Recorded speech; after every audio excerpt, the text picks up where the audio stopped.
and call our meeting to order this morning. Have two primary items on our agenda this morning for discussion, and follow up at the end. If anyone has to jump off, we can talk about it beforehand. But I did send over just recently here draft copy of the letter to be reviewed for us to send to the council. And feel free send your comments and things back on that. We'll work to craft that message in a way that everybody feels comfortable with. One note to the coalition, it is with regret to share that member Paul Norby has decided to resign from the Affordable Housing Coalition, and much so in regards due to the action of council. He sent a letter to the mayor and to other members of the council voicing his issue and challenge with the decision of council to pause the housing NOLA work, and how he sees that stifling the move forward. And so as it stands now, he has made the decision to step away from the coalition due to that. But did want to just make everybody aware of that. And still give his voice and opinion on thoughts, but he's formally stepped away from the coalition. With that, I am going to ask Ms. Amy Crum to pass the mic over to her as she'll talk to us about some work that she has been moving forward on, and that it directly intersects and intertwines with the work that the Affordable Housing Coalition has been tasked to endeavoring to. Amy? Thank you. Hopefully everyone can hear me all right. And I'm going to share my screen.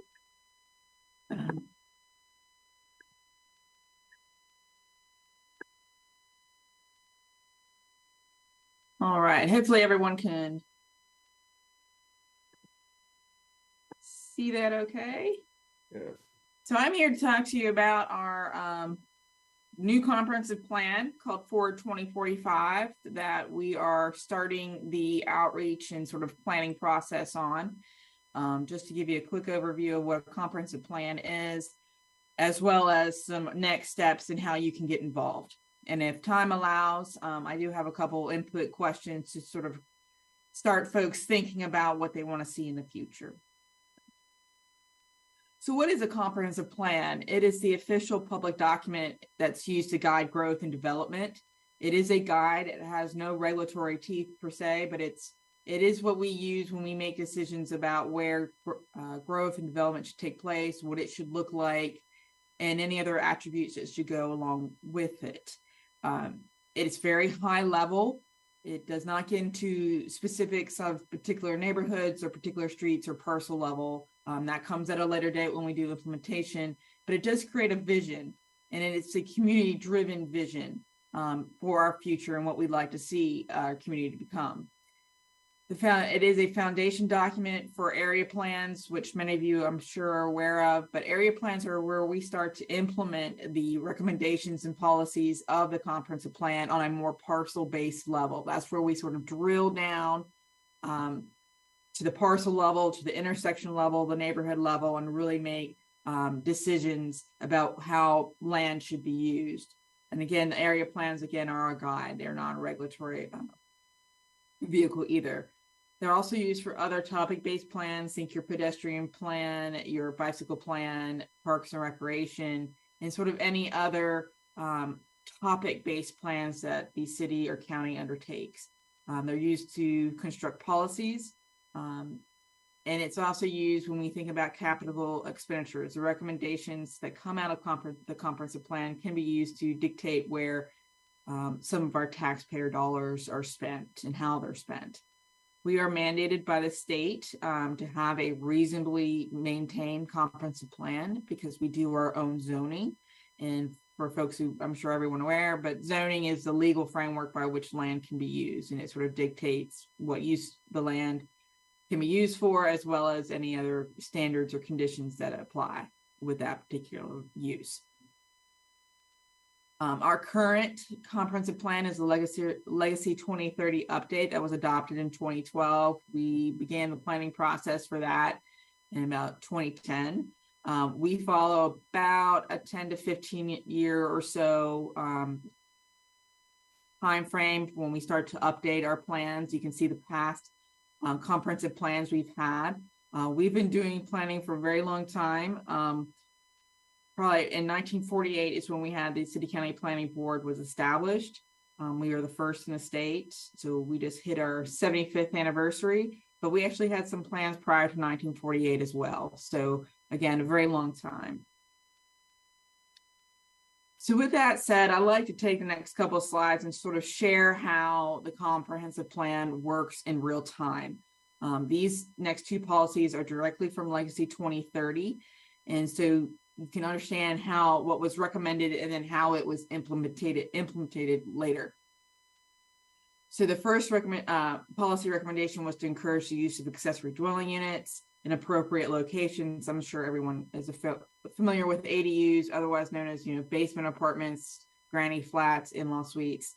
And so essentially that was it. That was the policy that was adopted in the comprehensive plan. Once the comprehensive plan was officially the guide and officially adopted, staff then went and did further research. We always look at our peer communities. We always look at national trends, local trends, and see what everyone else is doing. We created a recommendation. That recommendation went out to the public, got some feedback, tweaked it as needed.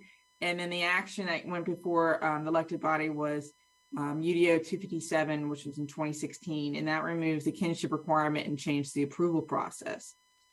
Well, 5 years go by and we sort of notice that we're not really fulfilling the mission of that policy recommendation, because only 2 ADUs at that point had really been gone through the process. And so we went back to the drawing board. We did some more research on what our local, state, national trends were, what our peer communities were doing, created a recommendation, took that out to the public, got some feedback, and the action was UDO CC 15, which was adopted last February 2022. And that changed the approval process to a by right with conditions process. And since this approval, we've had, I don't know what the current figure is, but the last figure I heard is we've had 10 ADUs permitted. So we've had a lot of calls and conversations about ADUs. So it's doing what we want it to do and fulfilling that recommendation of Legacy.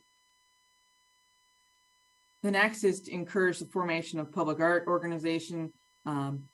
Again, that was the policy recommendation, very high level. Staff went back and did some research and create a recommendation that was shown in 2 documents there, one in 2014, 2015, sort of explaining the process for establishing a public art commission, as well as how it would function. The action items was in 2015, 2016, the Public Art Commission was formed through City Council and County Commissioner approval. And then we had a master plan that was completed in 2020. Since then, we've had a fair amount of public art take place. Some of these folks may be aware of. We had the otter up on Peters Creek Parkway, the mural at the fairgrounds, all of the art that's at the Benton Convention Center went through the Public Art Commission, art at the Central Library, the Kernersville Library, as well as arts going into the Clemens Library this summer, as well as the art at the bus shelters. We just had our deadline for our 3rd round of art for bus shelters. So that's been a very successful project. So that sort of talks about what a comprehensive plan is and how it sort of functions in real time. And so when we talk about Forward 2045, these are just some high level details. One, it is a new plan. It is not an update to the update. It is not Legacy 3.0. It's a brand new plan. It is still city county plan. We are a city county agency, so it will cover the entire county. It is a 20-year plan. It will be vision and goal based, not chapter based. If you are familiar with the Legacy 2030 plan, you know that it's chapter based. So you have a chapter on transportation, chapter on environmental sustainability, chapter on health and equity, and so forth. this will be very much, excuse me, laid out based off the vision that is dictated by our community input, as well as the goals that come out of our public input. And that's how we will function, how we'll lay everything out. So that way we always know that recommendations that we make are feeding back into achieving that vision and those goals that the public has stated. And it'll be short. Right now, Legacy 2030 is roughly about 250 pages. I'm not sure many people are picking that up and understanding what all is involved and what it includes. We want to make sure that we have a document that is short, kind of removes that planner speech that we love so much, and really makes it accessible for the average citizen to pick it up, read it, understand it, and know where we're heading, whether it's an individual who's lived here for a very long time, or someone who's looking to move here, or a business who's looking to establish a headquarters or a chapter or office here. Staff has done a fair amount of literature review. We've looked at past previously adopted area plans across the nation. We did a literature review of some that were recently adopted, so that we can see, what's out there, what are people talking about, and also, what do we like, what we don't like, those sorts of things.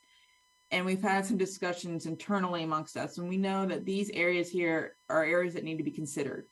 How we address them, that's up for discussion, but we just know that we need to touch on these in some way. And so the first one is equity. Obviously, that's a critical issue, and our hope is to address that throughout the entire document, not just in a blanket statement at the beginning. Affordability in housing. Obviously, you are well aware that we are in a housing shortage, and we have affordability issues in regards to what housing is available right now. Resiliency. This in terms of climate change, as well as being economically resilient. We have lost headquarters in the past 10 years. As well as, we're just coming out of the pandemic. So how has that changed how we view public space? How has that changed how we view office space and we use office space now that people are working remotely? How does that address retail with everyone shopping online now? And how does that impact our brick and mortar stores? And then that goes into adaptability, making sure that we can adapt to changes. Technology is changing incredibly fast. Trends are changing fast. How do we stay on top of this? How do we have flexibility in our recommendations to really be proactive in addressing any new trends that are coming down in the future? Accessibility, making sure that we are accessible community for all individuals in terms of, making sure that they have access to the needs and services and amenities that they want and need to have access to, as well as being accessible to folks coming into the community. People feel that they can come here, they can move here, they can start their life, start their career. Also, this encompasses topics such as the digital divide. Looking at logistics for economic development, these are your standard, one, we need to have the land, we need to have the infrastructure, but we also need to have the skilled workforce, as well as the amenities that make us an attractive place for people to move to fill the positions, or for folks to come to and start their business. Livability, this is a nice planning term for quality of life.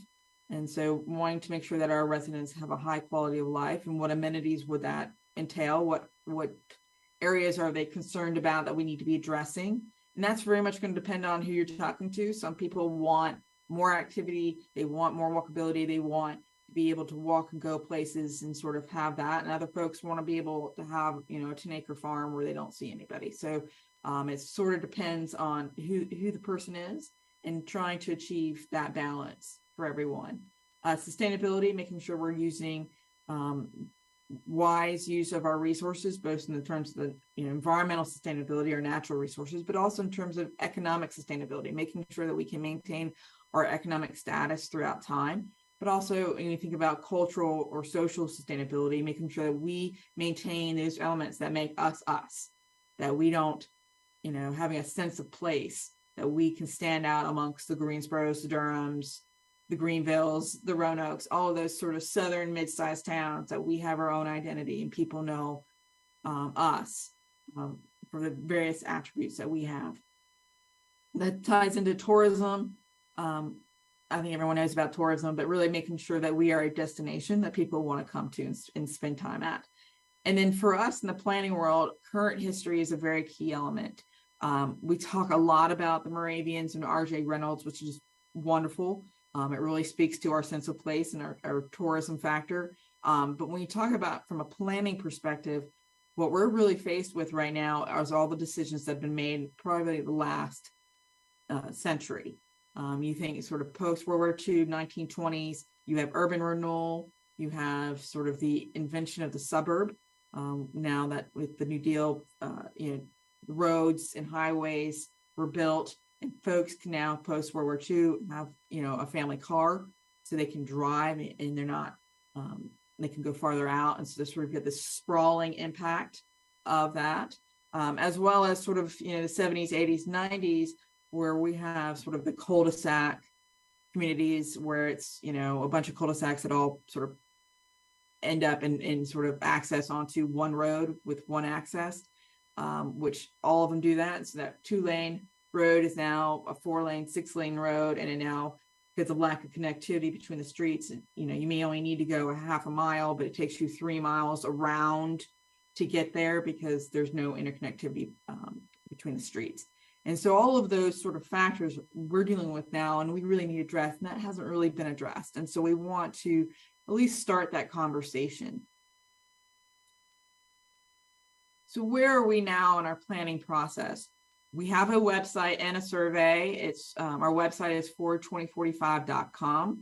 I really encourage everyone to go on that website, take a peek around. There's some information there about the planning process and some of our community history, as well as other items, glossary of terms and other sort of informational items on there, as well as links to the survey. The survey is fairly short, takes 5-10 minutes to complete. We really encourage folks to do that so we can get some high level information to sort of start this process.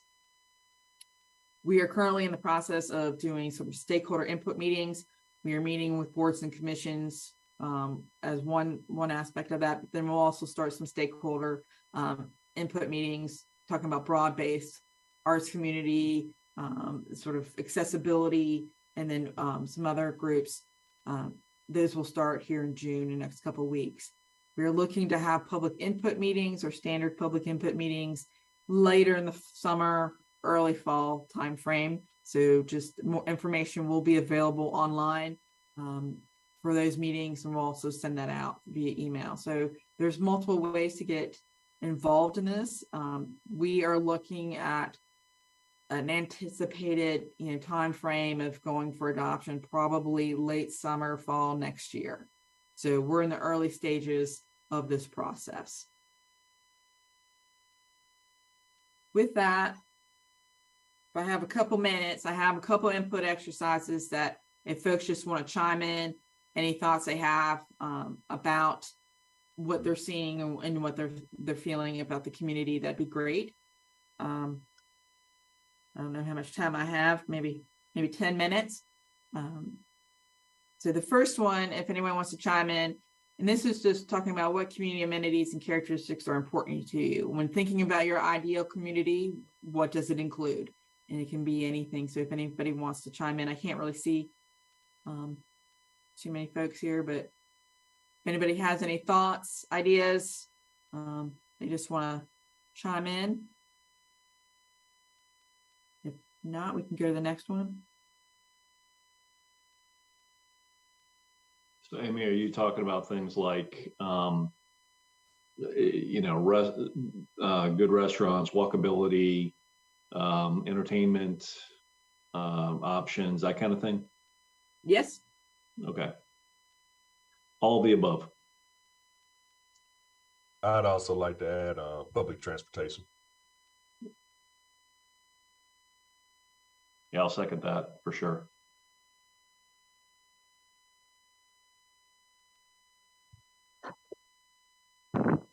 Okay. quality public transportation.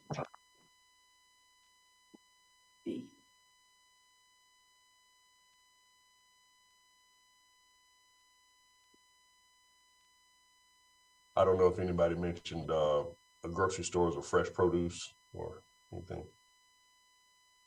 Well, access to it. Exactly. Yeah. Accessible. Yeah. Yeah.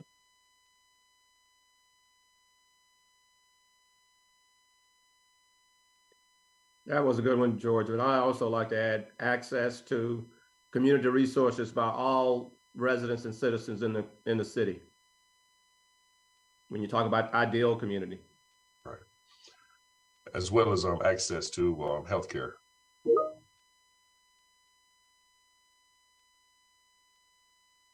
George, would it be safe to say neighborhood access to healthcare? Yeah. Mm-hmm. Yeah. I like to add mixed income communities, neighborhoods. Yeah. That's a good one too. So, mommy, I'm just jotting all this down because this is good input. So, along those same lines, I'd add diversity of housing stock within the neighborhoods.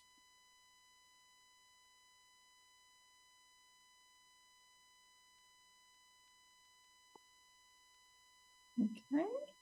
We go to the next question. The next two basically are a sort of small mini SWOT analysis that we do typically in planning.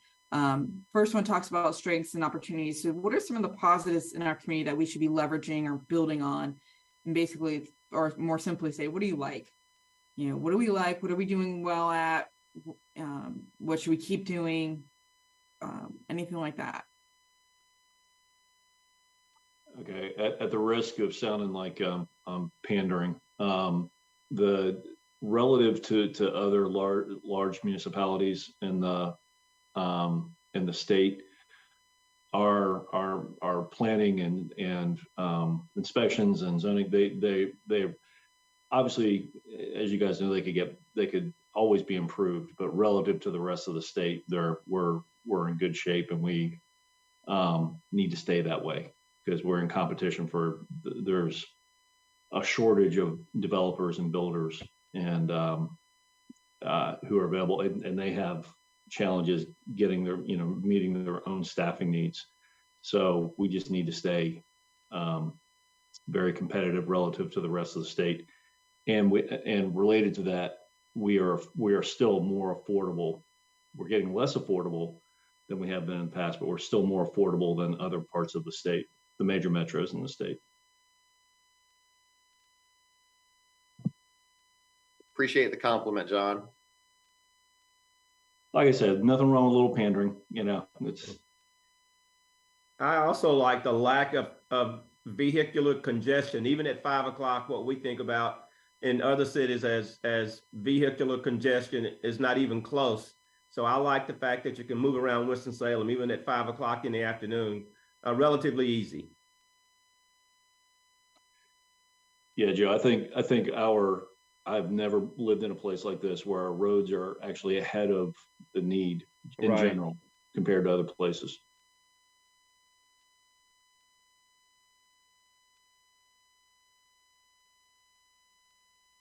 I like our arts venues and opportunities for that.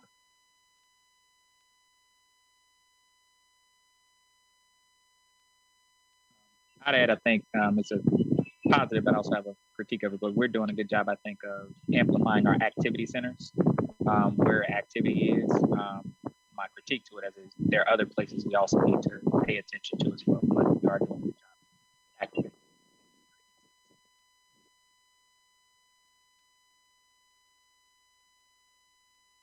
Okay.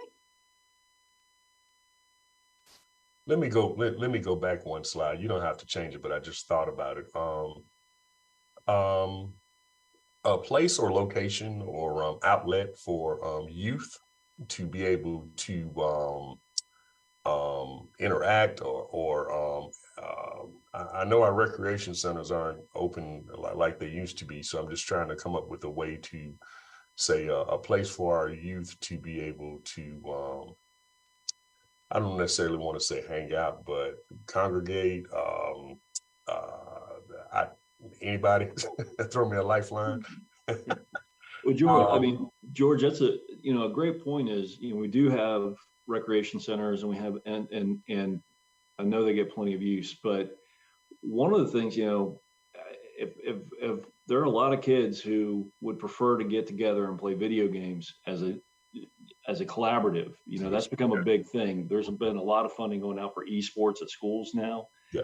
So it could be upgrading our venues to meet current desires, needs by our youth.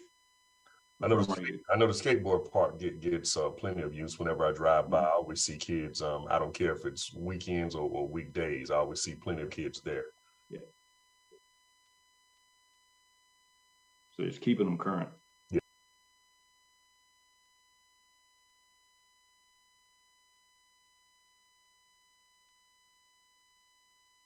And sorry about that. It just popped in my head. Oh, no, absolutely. So the next one we have is sort of our weaknesses and threats. So what are some of the areas that we are not doing the greatest at, that, we really need to be addressing, sort of what's missing in our community that we don't have, that we need to have? Sometimes these get, overlapping depending on how you word it, because like you say, we have rec centers, but, a weakness could be the fact that they're not really meeting the demand or need for what we have currently. So that's also an opportunity, but it could be a weakness, depending on how you spin it. It could go either way, but well, I guess one thing I would say and stay on that same topic was more outlets for youth. I'll just say that, and then that way it could, I guess, take form in another way, but more outlets for youth. So. Okay. I would say because of our lack of density, it makes the public transportation that we talked about wanting much more difficult to provide, much more expensive to provide. So somehow we have to come up with a way to provide public transportation that's affordable, both on the provider side and on the user side.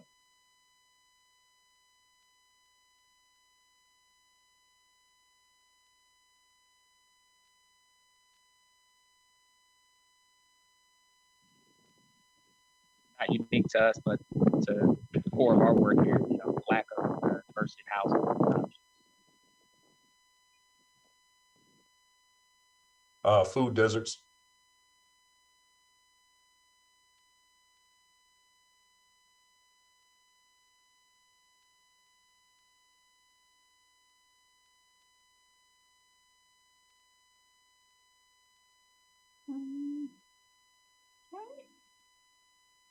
One other thing I'd throw out there is I don't know how to frame it, but when a growing technologically involved world, not necessarily seeing some areas being able to have the resource and structure to make sure that they're tapped in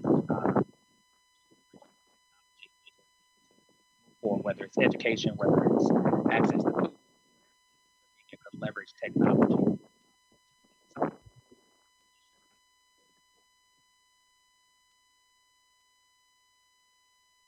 I want to add that we have, I'm struggling with how to word this, areas in our city that are just for single housing developments. And we need to rezone some of those areas so that we can get mixed, a multifamily housing in them. So something like that.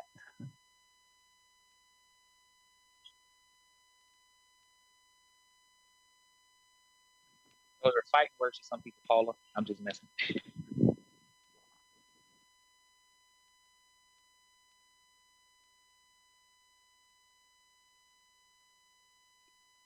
I don't know, was that, did I communicate that clearly enough? Yes. Okay. Yes. All right. I understood what you're saying. Yeah. Okay. Yeah, Paula, I'll piggyback on you and say, it's that we've talked about it in the past, that missing middle housing, but that's where that, the townhomes, condos. I mean, a lot of people when you talk to them about multifamily, what they hear is rental, homes, and what we're talking about is a type of density and dwelling that can be for purchase. There are plenty of people that would love to buy a townhome, or love to buy a condo, or love to buy one side of a duplex or a triplex, and that would make it much more that's the only way we're going to get affordability down, honestly. So I totally agree with what Paula said. Yeah, and I'll just add, having something like that also allows for aging in place. So depending on where you're at in your life, if you're just starting out, maybe, a condo or apartment is what you need. And then, as you build a family, maybe you need the backyard. And then once those kids move out, the idea of mowing a backyard is not really what you want to be spending your days doing. So going back to a townhouse or a condo or something like that, or a twin home where, you don't really have that huge yard to maintain is really enticing. So but you really like your community, you like your neighborhood, and you don't want to have to move, across town to achieve that. So, yeah, so they can age in place. Yeah. And you just reminded me of something. I think another weakness we have is we're struggling. I think we're going to be struggling to meet the needs of our senior population. That's the alternatives that are out there right now are very, very expensive. And so if you don't have the resources, it can be very difficult to deal with challenges that a lot of seniors have. More affordable senior rental then. Mm-hmm. Also, just kind of piggyback on the same thing about the diversity housing in space is an education piece, because I think that there's one thing even around for those who are building and looking to build, because I think in some areas like RS7, you can do townhomes, but you don't really see people using that method and going in and say, hey, you can do townhomes on this without rezoning.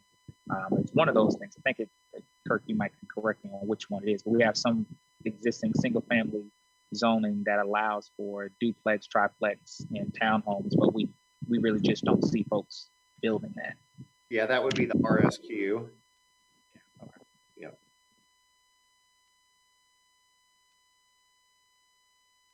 Well, let me ask this question, and if it's already been mentioned, I apologize, but I guess the educational component with that would be here where we live, you don't necessarily see the row houses and duplexes and things like you do have in some of the larger cities. So, Derwin, would that be one of the pieces around the educational component to just talk about the different types of houses that larger cities have that if we were to maybe try and take some of those on, how it would be much more beneficial for us? Yep. Okay.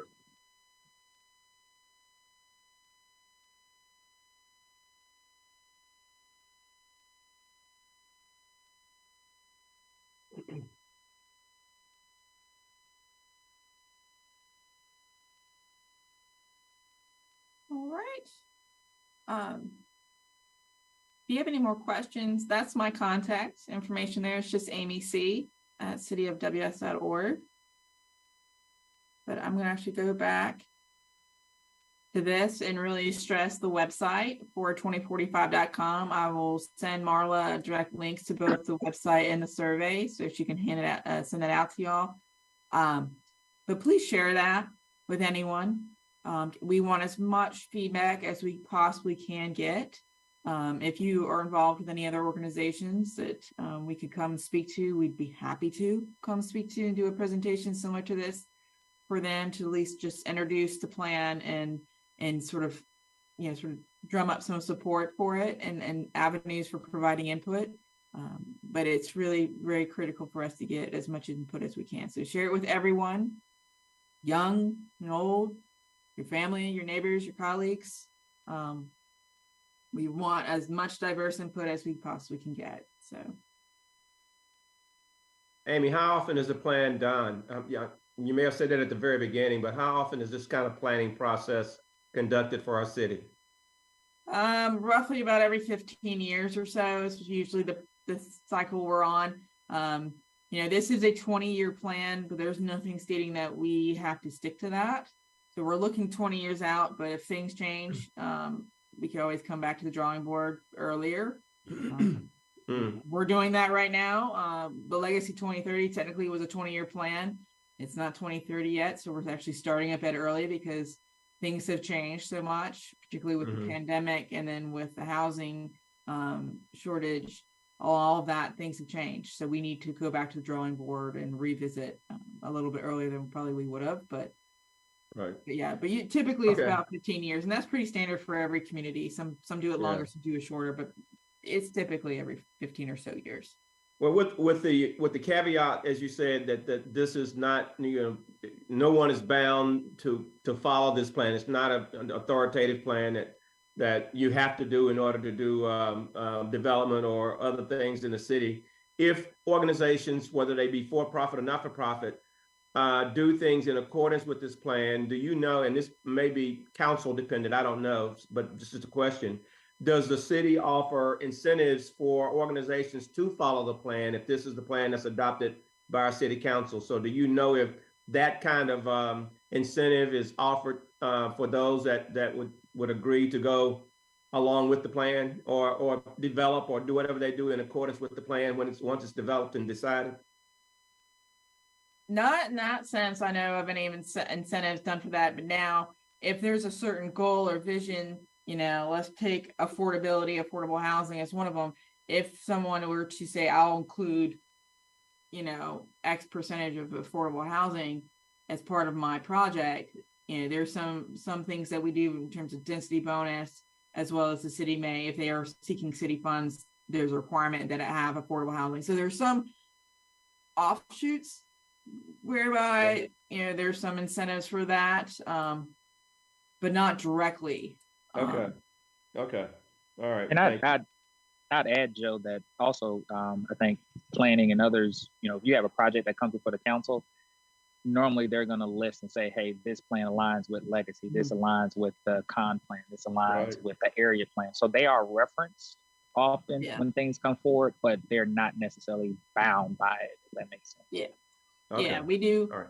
When we create our decisions based for rezoning, we do look at the comprehensive plan as well as the area plans to make sure if it falls in line. And if it doesn't, sometimes it's, situations have changed enough where, we can still get behind a certain project because it still meets the overall intent. But otherwise, we may, put in there that it goes against that so therefore we recommend denial because it goes against it. Ultimately, at the end of the day, it's the city council or county commissioner's decision on whether or not rezonings are approved. But we do list how it either meets or doesn't meet the area plan or comprehensive plan. Okay, thanks. I appreciate it. And thanks for that additional context, Derwin. And Amy, would it be safe to say that if and when you do a UDO revision or rewrite, the comprehensive plan has to be kept in mind when you're doing that, right? Yeah, and we've made changes to our UDO based off of what comes out of the comprehensive plan. Case in point, the ADU provisions have changed. That was a UDO amendment. The addition of cottage courts was a UDO amendment. Some of the other aspects, even if they don't deal directly with, a land use, but like, having pedestrian connections from the sidewalk to the front door for a business to create, that was sort of went in with the comprehensive plan. That was a UDO change. So we do make UDO changes based off of, the recommendations that come out of the comprehensive plan. Okay. And just to add a little further on that comment and go back to what Joe was saying as well, it's those ordinance amendments or policies that are developed from the comp plan recommendations that are kind of where some of those incentives are usually offered or dispensed to folks. For example, the comp plan says support the inclusion of affordable housing along corridors and in activity centers, and then staff does a text amendment that basically says if you're doing affordable housing anywhere in the city, you only have to do 1 parking space per unit rather than the 2 to 3 that would otherwise be required, or support small businesses in neighborhoods, and then the council adopts the RCA, revitalizing commercial area, basically loans and grants. So that's kind of the mechanism. The comp plan is the broad overarching strategic visioning document, and then council and the citizenry still have to kind of discuss the individual recommendations further to come up with those incentives. Amy, I have a question. Thanks, that helps too. Thank you. I'm sorry, Paul, go ahead. Yeah, just with the last plan, the Legacy 2030, is something accessible to the public in terms of what was accomplished in that plan, some report or anything like that we can access? Yeah, we've done those. I'm not available. Are they online, Kirk? I believe they are online. We stopped doing those around 2018 or so, once we realized that things were kind of changing faster than we expected and we needed to revise our comp plan. That being said, Paula, we're going to have, as part of this document, we're going to highlight some of the major accomplishments of the last plan. That's kind of something that we've done. Like with Legacy, we looked at the major accomplishments of the previous plan, Vision 2005, when we went from the original Legacy to the 2030 Legacy update. We kind of looked at some of those accomplishments. So that's absolutely kind of important to have a scorecard, if you will, of what was actually achieved by the last document. We just don't have it yet.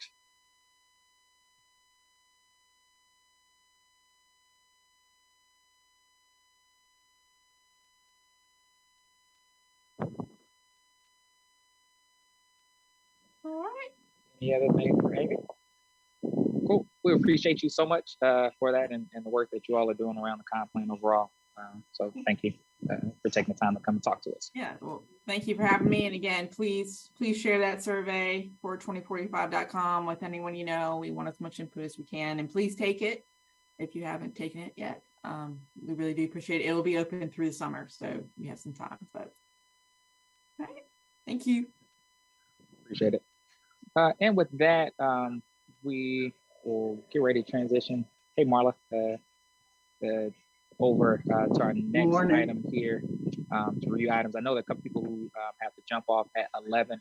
I'm trying something new here, and I don't know how it's going to work. It's first time using it. I'm doing like if you see something down that says Derwin's Autopilot, it's like a little AI thing that's like doing verbatim minutes. And so I will try to forward that out to the group afterwards. I'm looking at it and it's pretty accurate thus far. So cool. if you miss it, I'll try to forward that out to everybody just so you can try to catch up what we discussed without having to watch the whole meeting.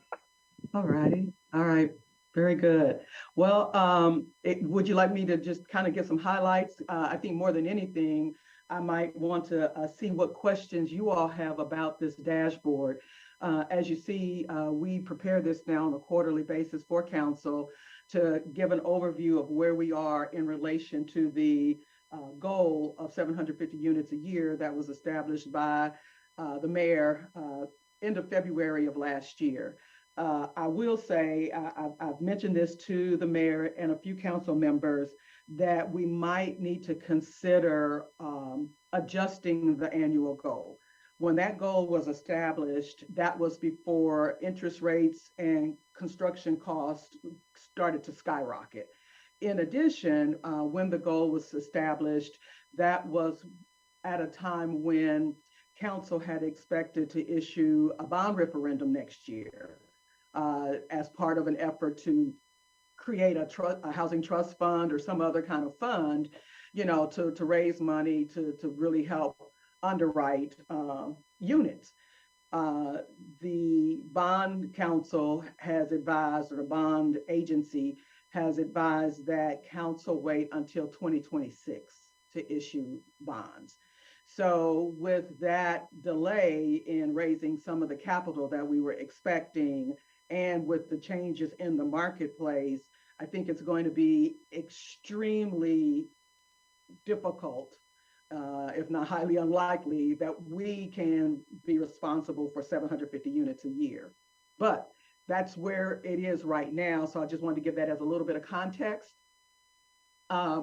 where you see what has been committed to date on this front page. And I can, if you'd like, let me share my screen because that might be easier for me to just walk you through it on the screen. Okay, so are you able to see my screen?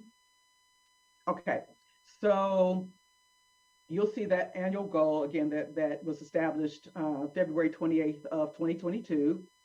Since that time, Council has passed resolutions to support 571 units, and we'll get to the numbers on the next page.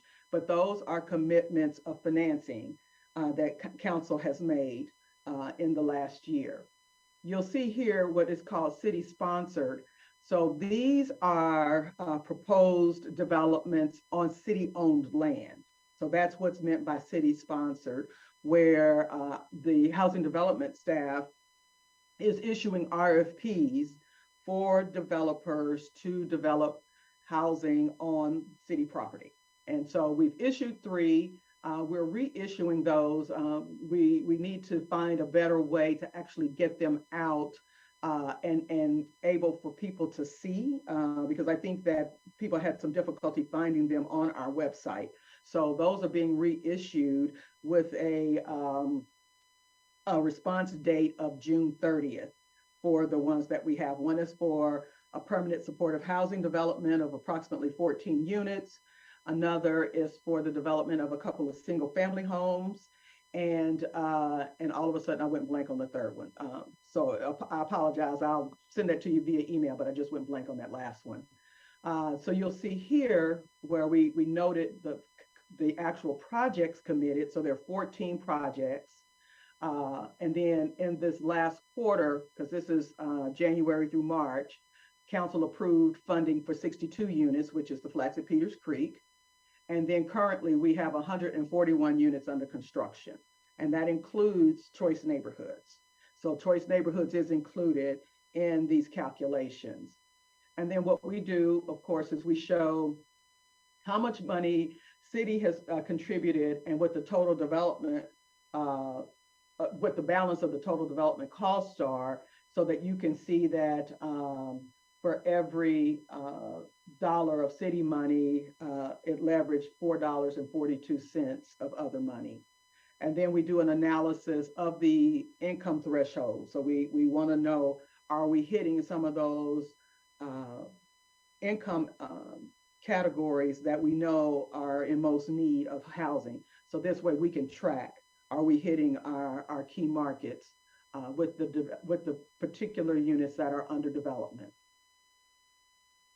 I'll pause here if you like to answer any questions before going to the next page, which has our map of where they are and then the specifics on the projects. And Marla, I have a quick question. This is Joe. I know I'm off camera, but the 141 units that are under construction comes out of that 750 that's committed? Correct, yes. So everything here with these numbers. I mean, I'm sorry, but the 571 that's committed, not 750, but the 571 that's committed. Correct. Okay. Mm-hmm. Other questions on Marla? Mm-hmm. Yeah, Marla, in the investments, the city funding, is there a standard for city funding or threshold or formula for city funding? So I'll answer that in 2 ways. One, we have not established a formal threshold. I will say that historically, before we got Choice Neighborhoods and a few of these other projects that we're working on, our threshold was much different because we were considered GAP.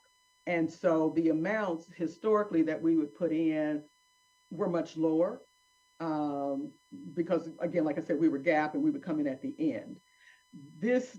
What you'll see here is much higher because of the amount of investment in Choice and a couple of other projects that council has agreed to invest in. But historically, the ratio has been a lot different, just based on the way staff has underwritten deals. And how is that decision made? Is it based on just need, or, I mean, how do you decide what amount? Today it's really based on what council desires.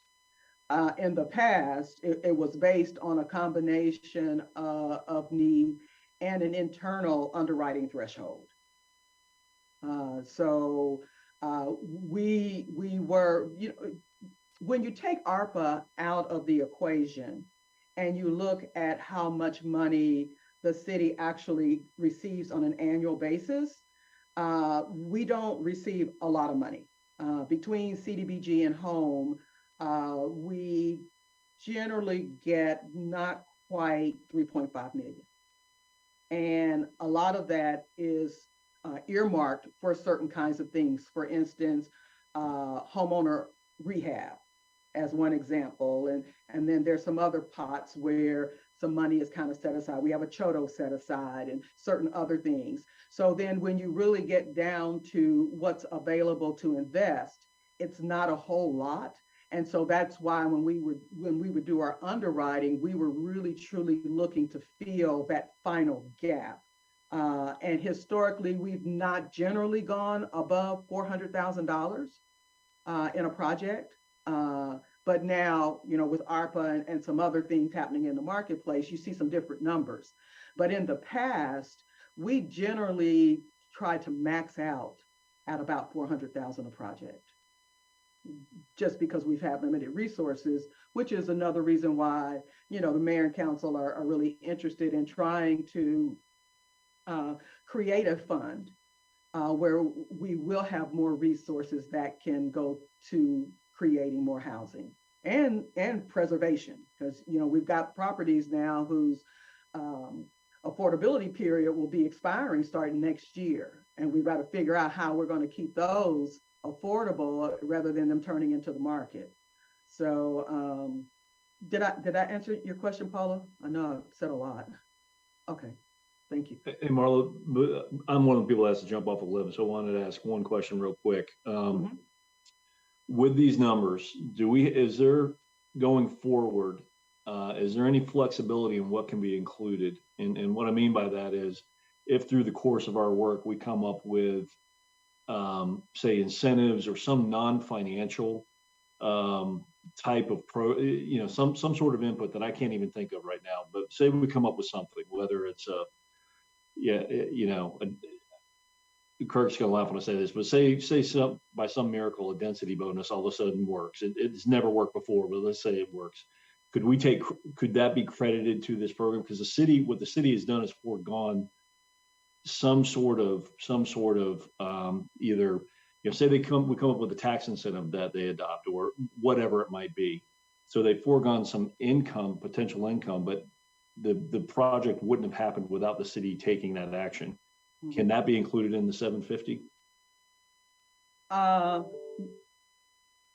Potentially, I could see it possibly in the investments. I mean, because we would still need to capture the actual development itself. Right. So the units could show up in the number count, and then we'd have to figure out a way to monetize whatever that investment is. Right. I mean, you take like city-owned land. So if we would be contributing land to the deal, would we sell it? Would we do a long-term lease? And so depending on how that works out, then that is a value that can be captured. Yeah, I think we think of it almost like we do with economic development incentives. Then if we approach it that way, maybe that's how we capture that financial impact. Are you talking about like a TIF, John? Yeah. Yeah, and I know John has to leave also, but I was thinking about the same kind of question, John. If these numbers, Marla, more directly for me, all of these numbers are captured through developments that are going through the city of Winston-Salem from a funding perspective, right? So if a private developer is doing it, even if there's going to impact the affordable housing market, they are not captured here just because it's not going through the city from a grant or other type of funding perspective. Correct. This is only showing where the city has invested. Okay. Right, because with our investment, one of our primary goals is the affordability piece that actually gets down into your 30%, your 50%, 60%. Right. And so, that's where we're trying to create more units, and we have the leverage via our money, our land, what have you, to incentivize that. Okay. All right. Okay. Thank you. So this next page is really just a map showing all over where the various developments will be located. And then this lower part is actually showing you what the various projects are that have the developments, what the total development costs are, the part that's the city money, how we've kind of calculated what the cost is per unit based on the city's investment over the total development cost. It tells you the various sources of funding, so community development block grant, general obligation bonds, home funds, when the city council made the commitment for the funding, how many units are being supported, or how many units are in the development, let me put it like that. And then the status, and so we have a legend at the bottom, and then when we expect the various projects to be completed. So, we wanted to be able to kind of show you at a glance what we're looking at from an investment standpoint.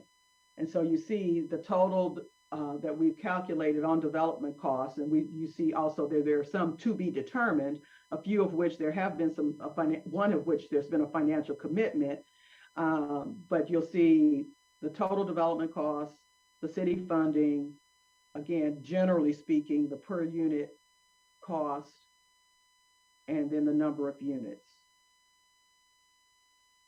And I can answer some specific questions if you all would like, to kind of make sure we get to you hearing what it is you're really wanting to know. Marla, this is great. Thank you for sharing it with the group. You mentioned earlier that we have kind of a unique position with some ARPA dollars, but then there's a certain amount of recurring funding each year. Would it be possible somewhere on here to share with us in the future, not for this particular report, but just like how much money is remaining in each of these sources for the city to put out each year? That'll be a little challenging. I mean, right now I could easily do ARPA, and I could probably do the GO bonds, right? But for instance, CDBG, our allocations change annually. And then we also have unspent funds from previous years, and that changes depending on what council decides to invest the monies in. So that and home funds are a little harder to say hard and fast, this is the number that we have that we can work from. So like, for instance, we are spending down our fiscal year 21 allocations. So we still have a little bit left from our fiscal year 21 allocation of home and CDBG, and then 22, and now our current. And so, and those numbers move. So, but I can give you an idea on the GO bonds and ARPA, housing finance assistance. That one's a fluctuating one, and then SFRF, that's the state ARPA. So I can give you those because those are the ones that they are what they are. I think anything to help the group kind of better understand what the resources remain to work with would be helpful. When you talk about the home and CDBG, is that something that is just decided how much on a deal by deal basis, or is there a point in the year when you know how much you have to work with? We get a letter from HUD in the spring that tells us what HUD has determined will be our allocation for the start of the next fiscal year, which is October. Mm-hmm. And so that's when we are made aware. Sometimes between that letter and the actual start of the fiscal year, sometimes they come back and they revise it. But we generally are told in the spring, usually early April, late March, early April, thereabouts, what the fiscal year allocations will be. Generally, we don't try to program those funds just for our purposes here, because if you take CDBG, for example, it can be used for rehabilitation and sometimes infrastructure, but it's also used for community services. So for our nonprofit agencies, this is one of the sources of funds that goes to the nonprofits in the community for various services like the Summer Youth Employment Program and other things. And so these dollars are actually programmed, if you will, by what has been the Citizens, oh my goodness, I'm going to say it wrong, the Community Agency Action Committee. And that's a volunteer group of citizens who actually, as part of the annual budget process, they review the applications for funding that are solicited through the city's budget department.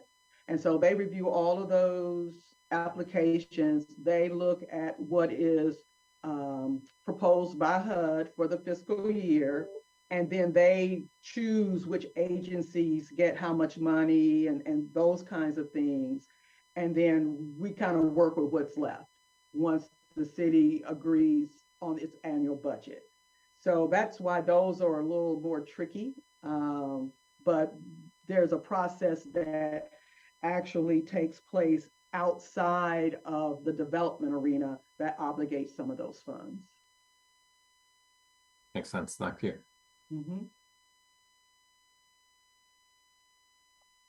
Let's see something.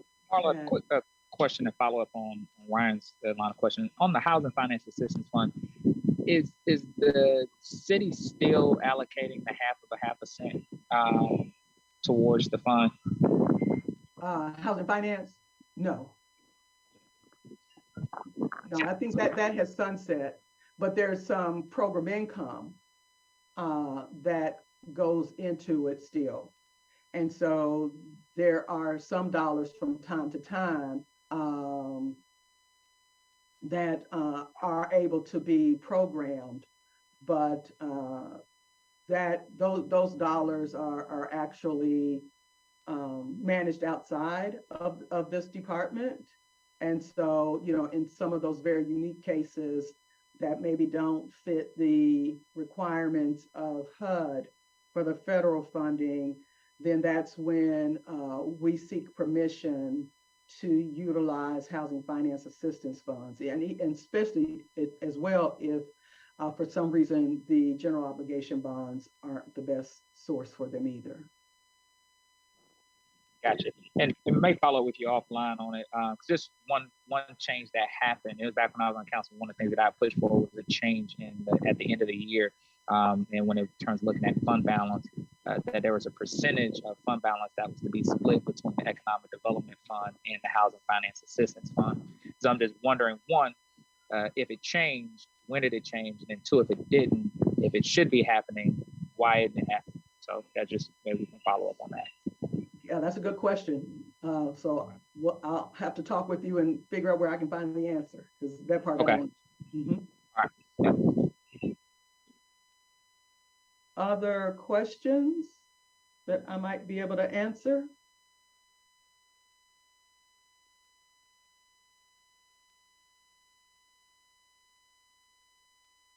Nope. Okay, well, Derwin, I'll turn it back over to you, and I'll stop sharing. Did you all receive this with your meeting reminder? Because I think I attached it. Yeah, okay. it was with it. It was with it. Oh, okay, because I got an email from George when he let a message in the chat from George to send it to him. And so I just wanted to make sure you all had gotten it.